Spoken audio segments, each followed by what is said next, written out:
Studiestræde, i hjertet af København, tæt op ad byens pulserende studieliv. Her ligger et nyoprettet og eksklusivt privat specialekontor, og vi har plads til dig.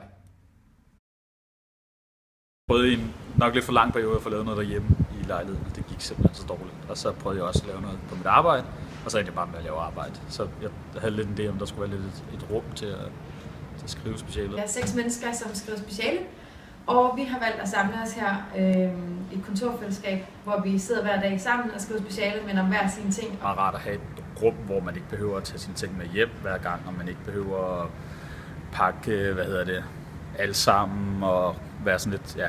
Der er lidt mere frihed her til sådan at koncentrere. Jeg betaler 750 kroner om måneden, og det er så med elvand og varme. Men jeg er villig til at betale. Jeg ser det som en investering i, at jeg ikke ender i at være ensom derhjemme med mit speciale, og jeg ligesom kommer fremad. Det er jo fedt, at der er nogle mennesker, som man kan sidde sammen med, som man egentlig lærer lidt at kende, når det er. Og så tror jeg faktisk, det er en lidt en styrke, det der med, at i hvert fald i forhold til sådan at få lidt ro i hovedet, at det ikke er det samme fagfællesskab. Altså, du sidder med en masse mennesker, som laver noget forskelligt. Det er meget rart sådan et afbræk.